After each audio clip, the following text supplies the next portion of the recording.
Jai Hind everyone. Today we are discussing about the topic that is method overloading. That is method overloading of subject OOPS with Java of Unit 1. Firstly, we will discuss about what is method overloading. Method overloading is a feature that allow a class to have more than one method having same name. Means if we are overloading a method, it has more than one method with the same name, like that. If I have to overload the method void dispchar, means with that name there is another method void dispchar c and int num. means एक method, एक से ज्यादा method एक नाम से हम define करें तो उसको हम क्या कहते हैं, method overloading. If argument list are different in that the argument list which is I am passing is different, that is char, int and char. Second information, if we have to perform only one operation having same name of a method, increase the readability of the code. means अगर हम एक नाम के more than one method बनाते हैं तो वो क्या करता है, रीडेबिलिटी इंक्रीज करता है प्रोग्राम की. इसी को हम क्या कहते हैं, static polymorphism. Method overloading is an example of static polymorphism. तो static polymorphism क्या होता है, compile time binding और early binding. static polymorphism जो होता है compile time binding या early binding भी हम इसको कहते हैं. एक इसमें invalid case होता है, उसका डिस्कस करते हैं हम. जैसे हमने एक मेथड बनाया int add और उसमें दो वेरिएबल पास कराए, इंटीजर और इंटीजर. एक मेथड दूसरा बनाया ऐड नाम से, ओवरलोड करना है तो सेम नाम से होगा, और दो ही वेरिएबल उसमें पास कराए. तो इस केस में हमने सिर्फ रिटर्न टाइप को क्या किया है, डिफरेंट. तो ये एक इनवैलिड केस है मेथड ओवरलोडिंग का, कि अगर हम सेम नंबर ऑफ वेरिएबल्स पास करा रहे हैं तो उसका रिटर्न टाइप डिफरेंट होगा. इस केस को जावा सपोर्ट नहीं करता. Invalid case of method overloading, if two methods have same name, same parameter and have different return type, then this is a not valid method overloading, that which is written here. In the three way we can overload a method. Firstly, the number of parameters, and a method which is defined having the different number of parameters which we have to overload, that is two parameter in that, and there is a three parameters in that method which is of same name, that is add. And second point is data type of parameter. means अगर हम same नाम से कोई method बना रहे हैं और उसमें हमें पैरामीटर्स भी सेम पास करने हैं, तो हम क्या कर सकते हैं कि जो उसमें डेटा टाइप हम पास कर रहे हैं वो डिफरेंट हो. इसमें मैंने इंट और इंट पास किया है, इसमें इंट और फ्लोट पास करूंगा, तो जब भी वो वैलिड केस होगा मेथड ओवरलोडिंग का. तीसरा क्या है, सीक्वेंस. जो मैंने सीक्वेंस पास किया है वो चेंज कर दो, इंट फ्लोट और फ्लोट इंट. नाम सेम होगा, नंबर ऑफ पैरामीटर सेम होंगे, लेकिन सीक्वेंस जो होगा प्रोवाइड करने का डेटा टाइप्स को किसी भी मेथड को वो मैं डिफरेंट कर दूं. तो तीन केस हमने डिस्कस किए हैं. क्या, नंबर ऑफ पैरामीटर्स मैं किसी भी मेथड में डिफरेंट कर दूं ओवरलोड करने के लिए, data type of parameter change कर दूं, तीसरा क्या है, उनकी सीक्वेंस चेंज कर दूं पैरामीटर्स की, जब मैं मेथड ओवरलोड कर रहा हूँ. तो जो मैंने मेथड ओवरलोडिंग देखा उसमें मैंने तीन टाइप देखे कि तीन तरीके से मैं मेथड को ओवरलोड कर सकता हूँ. तो first we will discuss about the example of the what are the examples of method overloading. मैंने यहाँ क्या किया, एक क्लास डिक्लेयर किया, क्लास डिस्प्ले ओवरलोड नाम से. In that class I have declared a void disp नाम से एक मैंने मेथड बनाया है जिसमें मैंने एक वेरिएबल पास कराया है, कैरेक्टर. ठीक, system.out.print c, जो मैंने कैरेक्टर पास कराया है वो प्रिंट करा लिया. दूसरा मैंने मेथड बनाया पब्लिक वॉइड डिस्प नाम से, character c and int num. दो वैल्यूज पास कराई, एक तो कैरेक्टर टाइप की और दूसरी नंबर मतलब इंटीजर टाइप की. उन दोनों को भी मैंने सिंपली प्रिंट करा लिया. मेन क्लास बनाई क्लास सैंपल नाम से, मेन मेथड बनाया public static void main string arguments, और जो मैंने मेथड बनाए थे जिस क्लास में, उस क्लास का मैंने डिस्प्ले ओवरलोड नाम से एक ऑब्जेक्ट क्रिएट कर लिया उस क्लास का, और ओबीजे और obj.disp, जब मुझे ये वाला मेथड कॉल करना है फर्स्ट वाला, तो मैं क्या करूंगा, एक कैरेक्टर पास करूंगा। क्यों? क्योंकि इसमें जब मैंने ये मेथड डिक्लेयर किया था तो इसमें एक कैरेक्टर मैंने पास कराया था। दूसरा, जब मुझे दूसरा वाला मेथड कॉल करना है तो मैं इस केस में क्या करूंगा, एक तो कैरेक्टर पास कराऊंगा और दूसरा एक कोई भी इंटीजर टाइप नंबर पास करा दूंगा, एनी नंबर। तो दैट इज मैंने जो पास कराया है ऑब्जेक्ट डॉट डिस्प a,10। तो जब मेरा आउटपुट आएगा, मैंने क्या, जब ये मेथड कॉल किया तो मैंने a पास कराया, तो मैंने उसी a को c को प्रिंट करा लिया, तो a आउटपुट आ गया। और दूसरा, जब मैंने ये मेथड कॉल किया दूसरे नंबर का, तो मैंने इसमें कैरेक्टर और इंट पास किया था, तो इसमें a और 10 आउटपुट आ गया। तो जब मुझे पहला वाला मेथड कॉल करना है तो मैं एक वेरिएबल पास करूंगा, दैट इज कैरेक्टर। जब मुझे दूसरा पास कॉल करना है तो मैं दो वेरिएबल पास करूंगा, that is character and int. लेकिन है क्या, इन दोनों का नाम सेम है, void disp। तो इसी को हम कहते हैं क्या, मेथड ओवरलोडिंग। ये तो केस था 1, क्या number of parameters are different, इसमें एक था और इसमें 2 है। इस केस को देखें तो ये पहला वाला जो केस है मेरा, कि नंबर ऑफ पैरामीटर डिफरेंट होने चाहिए किसी भी मेथड को ओवरलोड करने के लिए, ठीक। ये दूसरा है, ये क्या है कि डेटा टाइप जब मैं प्रोवाइड करा रहा हूं मेथड को डिक्लेयर करते टाइम पे, इसमें कैरेक्टर कराया है और इसमें मैंने इंटीजर कराया है। तो जब मैं कोई भी डेटा टाइप प्रोवाइड करा रहा हूँ, that is of different data type. इसमें देखते हैं मैंने क्या किया है, ओवरलोड नाम से दूसरी क्लास बनाई है, 2 मेथड बना लिए जिसमें मैंने एक कैरेक्टर और एक इंटीजर पास कराया। एक मेन क्लास बना ली sample2 नाम से और मेन मेथड बना लिया। इस वाले क्लास का मैं ऑब्जेक्ट क्रिएट करूंगा, ये मैंने कर लिया, display overload obj equals to new display overload. जब मुझे मेथड 1 कॉल करना है तो मैं obj डॉट डिस्प और वेरिएबल a जो कि किस टाइप का होगा, कैरेक्टर टाइप का होगा, उसे मैं पास कर दूंगा, ठीक। जब मुझे दूसरा वाला मेथड कॉल करना है तो मैं कैसी वैल्यू पास करूंगा, इंटीजर टाइप की वैल्यू पास करूंगा इस मेथड को कॉल करने की। अगर मैं यहाँ a की जगह 10 पास करूं तब भी यही मेथड कॉल होगा, उस केस में भी ये मेथड कॉल होगा। और जब मैं 5 पास करूंगा तो उस केस में, क्यों, क्योंकि जब मैंने पहला मेथड बनाया तो मैंने कैरेक्टर वैल्यू पास कराई है, उस मेथड को कॉल करने के लिए मुझे कैरेक्टर वैल्यू ही पास करानी होगी। अगर ऐसा नहीं करता हूं तो वो मेथड कॉल नहीं होगा, तो इसलिए मैंने यहाँ a पास कराया और यहाँ 5। तीसरा एग्जांपल जो था सीक्वेंस ऑफ पैरामीटर का, कि पैरामीटर की जो सीक्वेंस है वो डिफरेंट हो जाए, तो यहाँ मैंने void डिस्प्ले जब एक मेथड बनाया है तो कैर और इंट लिया है, कैरेक्टर टाइप और इंटीजर टाइप, और I am in the first definition of method डिस्प।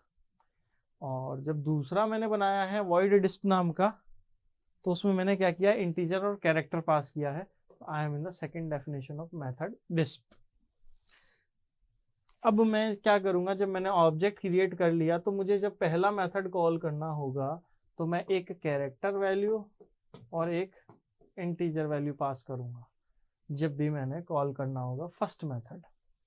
जब मुझे सेकंड मेथड कॉल करना होगा तब मैं क्या करूंगा, एक इंटीजर वैल्यू और एक कैरेक्टर वैल्यू पास करूंगा। तो जैसे मैंने पास किया x, 51, तो आउटपुट क्या है, I am first definition of method disp 51, क्यों, क्योंकि जो नंबर मैंने पास किया था 51 था।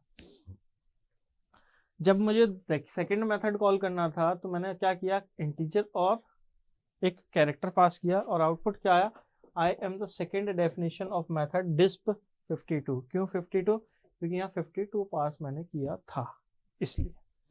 तो ये जो 3 मेथड ओवरलोडिंग के तरीके हैं, वेज हैं, जिनकी हेल्प से हम मेथड को ओवरलोड कर सकते हैं, number of parameter, data type of parameter and sequence of parameter. ये तीनों के अलग अलग एग्जाम्पल हैं कि ऐसे हम कर सकते हैं। और ये तो था मेथड ओवरलोडिंग के बारे में। और दूसरा जो टॉपिक है मेथड ओवरराइडिंग, ये अलग है, मेथड ओवरलोडिंग अलग है।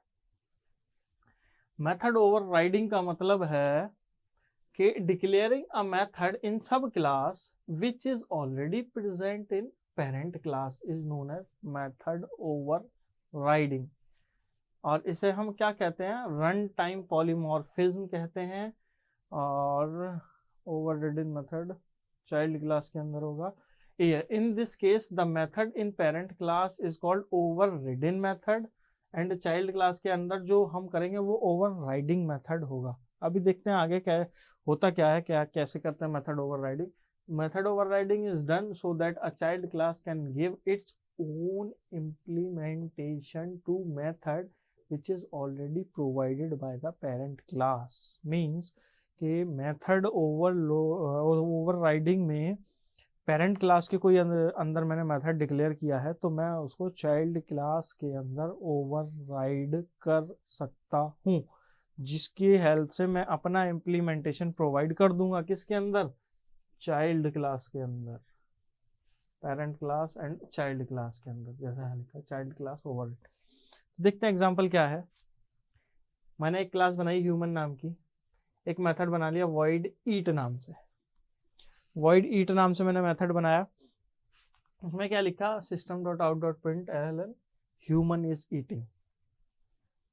एक एक क्लास इसी क्लास को एक्सटेंड कर रही होगी, क्लास बॉय एक्सटेंड्स ह्यूमन, जो क्लास ये है इसी को एक्सटेंड कर रही है, और जो इसमें मेथड है void eat नाम का इसको ओवरराइड कर रही है।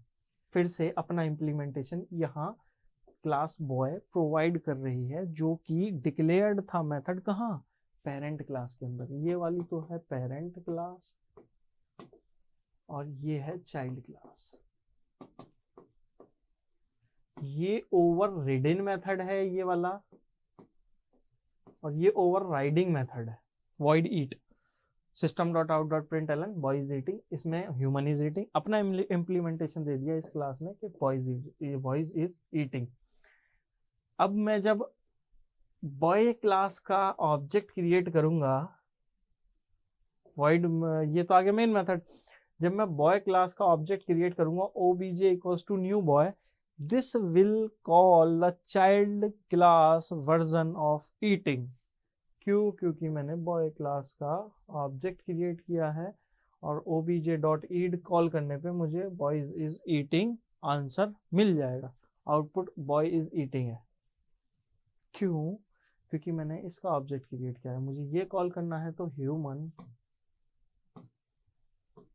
obj1 equals to new human obj1 dot eat।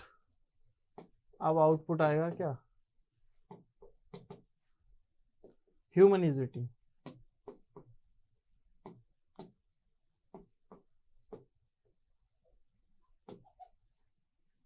सही।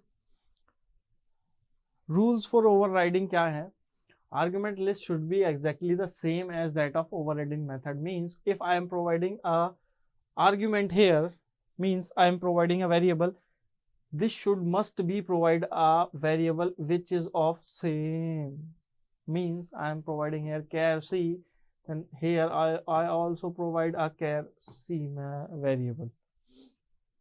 return type should be same or subtype of return class declared overriding method is super class। उसे हम super class भी कहते हैं जो override में करती है उस मेथड को। Method declared final can not be overridden. अगर मैं इस मेथड को फाइनल डिक्लेयर कर दूं तो ये तो अलग कीवर्ड होता है फाइनल।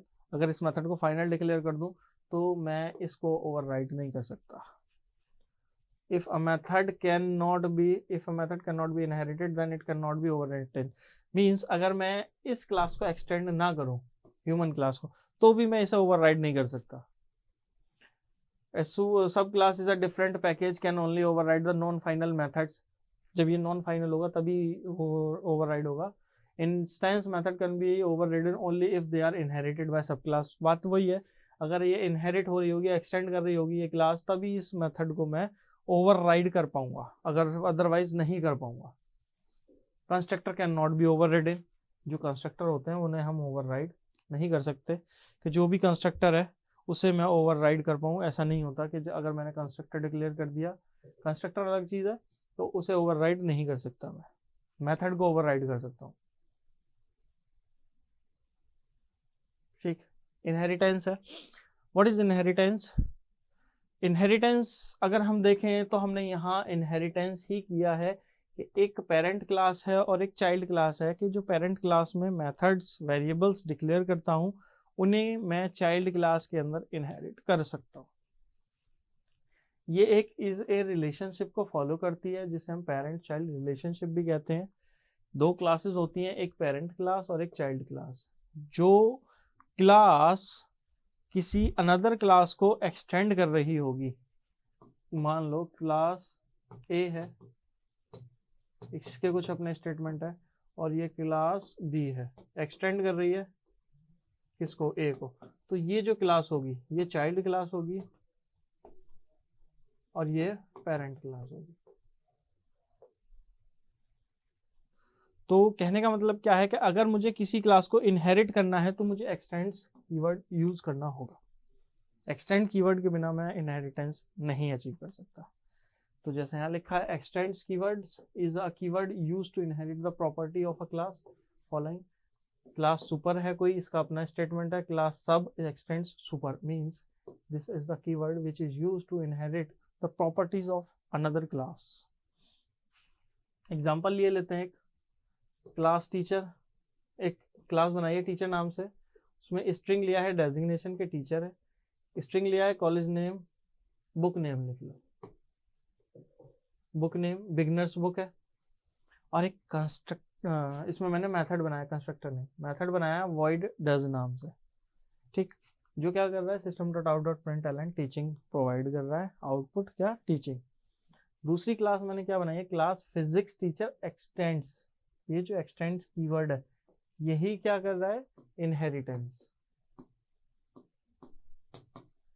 के जो भी प्रॉपर्टीज इस पेरेंट क्लास की होंगी, ये कौन सी क्लास होगी? Parent class. इस पेरेंट क्लास की होंगी वो चाइल्ड क्लास के अंदर इनहेरिट हो जाएंगी। तो जब मैं यहाँ प्रोवाइड करूंगा ऑब्जेक्ट बनाने के बाद obj dot college name, college की जगह मैंने बुक कर दिया था, तो बुक नेम, तो यहाँ बिगनर्स बुक आउटपुट आएगा। यहाँ कर दूंगा obj डॉट डेजिग्नेशन, तो डेजिग्नेशन टीचर आउटपुट आएगा, और obj डॉट मेन सब्जेक्ट, और मेन सब्जेक्ट क्या है? फिजिक्स। और जब obj डॉट डज मेथड को कॉल करूंगा तो क्या आउटपुट आएगा इसमें? टीचिंग। सही, ये लिखा हुआ है beginners book teacher physics teaching, obj dot does teaching था, call book name beginners book, फिर डेजिग्नेशन टीचर है, मेन सब्जेक्ट फिजिक्स है।